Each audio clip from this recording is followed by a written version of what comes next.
हम सब लोग इस दुनिया में कामयाब होना चाहते हैं। अब दो तरह के लोग होते हैं।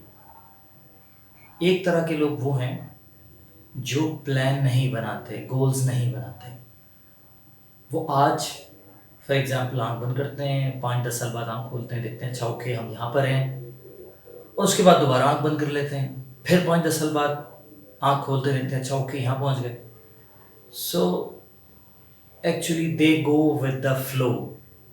ये कोई प्लान नहीं बनाते, ये कोई विजन नहीं रखते, बट ये सक्सेसफुल होना चाहते हैं। जो दूसरे टाइप के लोग हैं वो सक्सेसफुल होने के लिए लॉन्ग टर्म गोल्स बनाते हैं। अब चाहे वो गोल स्पिरिचुअल ग्रोथ की हो, इमोशनल ग्रोथ का हो, या फिजिकल ग्रोथ का हो, मेंटल ग्रोथ हो, या फाइनेंशियल ग्रोथ, वो ये लॉन्ग टर्म प्लान बनाते हैं और इस लॉन्ग टर्म प्लान को अचीव करने के लिए डिफरेंट शॉर्ट टर्म माइलस्टोन्स बनाते हैं, और इस माइलस्टोन को अचीव करने के लिए फिर वो एफर्ट करते हैं। अकॉर्डिंग टू पेरिस स्टील, जो ऑथर हैं द प्रोक्रास्टिनेशन इक्वेशन के, वो ये कहते हैं कि 95% लोग अपना गोल अचीव नहीं कर पाते, और जो उसका रीज़न है नहीं अचीव करने का वो क्या है? प्रोक्रास्टिनेशन है। प्रोक्रास्टिनेशन क्या चीज़ है? प्रोक्रास्टिनेशन का मतलब ये है कि जो आपकी टू डू लिस्ट है, जो आपने एक्टिविटीज़ जॉट डाउन की है, जो आपने माइलस्टोन बनाए हैं, जो काम आपको करना है, उसको आप डिले कर देते हैं। जब आप उसको डिले करते हैं, फॉर एग्जांपल आपने कहा कि मुझे अपनी मेंटल ग्रोथ के लिए हर साल 10 बुक्स पढ़नी है, 10 बुक्स रीड करनी है, और ये एक लॉन्ग टर्म गोल आपने बनाया। अब इसको फर्दर आपने माइलस्टोन ये बनाया कि डेली बेसिस पे आप 15 मिनट्स रीडिंग करेंगे। अब जब रीडिंग करने का टाइम आया तो आपने कहा यार आज तो मैं बहुत थक गया हूँ, तो ऐसा करूँगा कि कल से रीडिंग स्टार्ट करता हूँ। फिर एक दिन गुजर गया, जब फिर कल की बात आई आपने कहा यार आज तो मुझे कुछ और काम करना है, मुझे बाहर जाना है, तो बाहर कुछ इंपॉर्टेंट काम है, तो इसको ऐसा करते हैं नेक्स्ट वीक से स्टार्ट करते हैं। तो ये इस तरह उसको डिले करते रहते हैं। ये जो डिले करना है ये प्रोक्रास्टिनेशन कहलाता है। टिम जो राइटर हैं सॉल्विंग द प्रोक्रास्टिनेशन पजल के, टिम कहते हैं कि 7 तरह के डिफरेंट ट्रिगर्स होते हैं जो आपको आपके माइलस्टोन अचीव करने नहीं देते। वो 7 ट्रिगर्स क्या हैं? आपके माइलस्टोन का मे बी बोरिंग होना, फ्रस्ट्रेटिंग होना, डिफ़िकल्ट होना, अनस्ट्रक्चर्ड होना, एम्बिग्यूअस होना, या आपके लिए मीनिंगफुल ना होना, या नॉट रिवॉर्डिंग होना। तो ये 7 डिफरेंट चीज़ें हैं जिसकी वजह से आप प्रोक्रास्टिनेशन करते हैं। अब अगर आप थोड़ा सा गौर करें, ये जितने भी मैंने आपको ट्रिगर्स पॉइंट बताए हैं, ये सब बेसिकली 2 इमोशंस की वजह से आते हैं। एक इमोशन है प्लेजर का और दूसरा है पेन का। ये प्लेजर और पेन आप यूँ समझ लें कि ये यूनिवर्सल सेट हैं, और बाकी सारी जितनी भी चीज़ें वो सारी सबसेट हैं।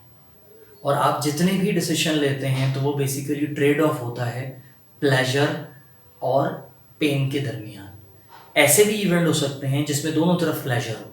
एग्जाम्पल ले लें कि आपने एक्सरसाइज करनी है और एक्सरसाइज करने से आपको प्लेजर मिलता है, बट फॉर एग्जाम्पल उस टाइम पे आप एक्सरसाइज के बजाय आप मूवी देखते हैं और मूवी में आप अज्यूम करते हैं कि उससे ज़्यादा प्लेजर आपको मिलेगा, तो फिर आप क्या करेंगे? आप डेफिनेटली मूवी के ऊपर चले जाएंगे। तो ये प्लेजर अगर सिनेरियो है तो ज़्यादा प्लेजर जहाँ होगा वहाँ चले जाएंगे। प्लेजर और पेन का सिनेरियो है तो जहाँ प्लेजर होगा वहाँ चले जाएंगे। पेन का सिनेरियो तो जहाँ कम पेन होगा उस वाले इवेंट में आप चले जाएंगे।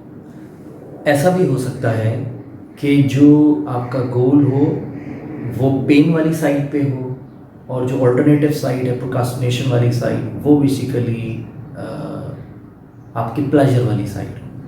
इसकी एग्जांपल लेते हैं। जैसे फॉर एग्जांपल एक इंडिविजुअल है और उसका गोल है कि उसने स्मोकिंग छोड़ देनी है। अच्छा, स्मोकिंग करने से उसको एक प्लेजर फील होता है, उसके घर वाले, दोस्त, उसके कॉलीग सब उसको बताते हैं कि आप ये स्मोक कर रहे हो तो ये आपकी हेल्थ के लिए अच्छा नहीं है। उसको खुद भी पता है कि ये मेरी हेल्थ के लिए अच्छा नहीं है, और वो प्लान करता है कि मुझे छोड़ना है, छोड़ देनी है ये स्मोकिंग, बट वो इस स्मोकिंग को नहीं छोड़ पा रहा बिकॉज जो वो परसीव कर रहा है pain in case of any eventuality, तो वो पेन इतना ज़्यादा नहीं है कि इस प्लेजर को छोड़ दे जो उसको स्मोकिंग से मिल रही है।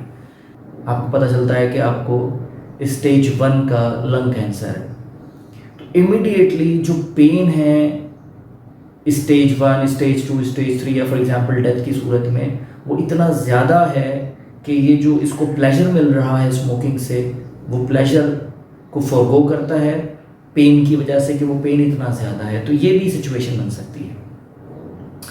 तो all what you have to do, you have to have a strong why, strong reason कि आप जो सारे गोल आपने बनाए हैं उसके बैक एंड पे स्ट्रॉन्ग इमोशनल रीजंस होने चाहिए जो आपको पुल करें ताकि आप उन गोल्स को अचीव कर सकें।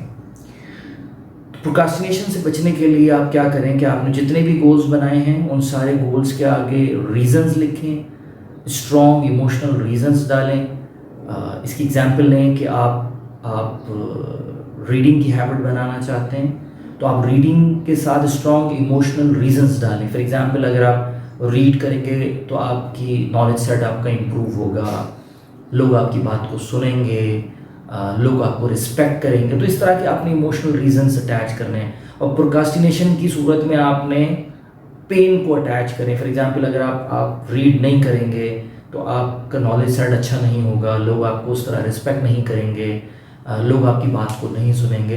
तो ये इस तरह से आपने उसके साथ प्रोक्रास्टिनेशन के साथ पेन अटैच करना है सो दैट जब आपका टाइम है रीडिंग का उस टाइम पे जो आपने इमोशनल रीजंस अटैच किए वो आपको पुल करें और आपको आपके गोल को अचीव करना आसान हो जाए। जितने स्ट्रॉन्ग इमोशनल रीजंस होते हैं गोल को अचीव करना उतना ही आसान होता है। इसी तरह एक और एग्जांपल ले लें, आपने एक्सरसाइज की हैबिट को डेवलप करना है और आपका गोल है कि आप डेली फॉर एग्जांपल 45 मिनट की एक्सरसाइज करना चाहते हैं। तो इसके साथ आप इमोशनल रीजंस अटैच करें कि फॉर एग्जांपल आप स्मार्ट हो जाएंगे, आपकी हेल्थ इंप्रूव हो जाएगी, आपकी लुक्स इंप्रूव हो जाएगी। और अगर आप ये नहीं करते तो प्रोक्रास्टिनेशन की सूरत में क्या होगा, फॉर एग्जांपल आपकी जो है ना वो आपकी हेल्थ अच्छी नहीं होगी, आपके लुक्स अच्छे नहीं होंगे, आप फैटी हो जाओगे, आप मोटे हो जाओ। फॉर एग्जांपल ABC आप रीजंस अटैच करें सो दैट जो एक्सरसाइज का टाइम है उस टाइम पे आप प्रोक्रास्टिनेट नहीं कर पाएंगे बिकॉज यू फील कि यार ये सारे पेन अटैच हैं अगर मैं एक्सरसाइज नहीं करता और ये सारे प्लेजर अटैच हैं अगर मैं एक्सरसाइज करता हूँ। तो आप अपने जितने भी आपने गोल्स बनाए हैं उन गोल्स के आगे आप स्ट्रॉन्ग इमोशनल वाइज अटैच करें, स्ट्रॉन्ग इमोशनल रीजंस अटैच करें ताकि आपको उन गोल्स को अचीव करना आसान हो जाए।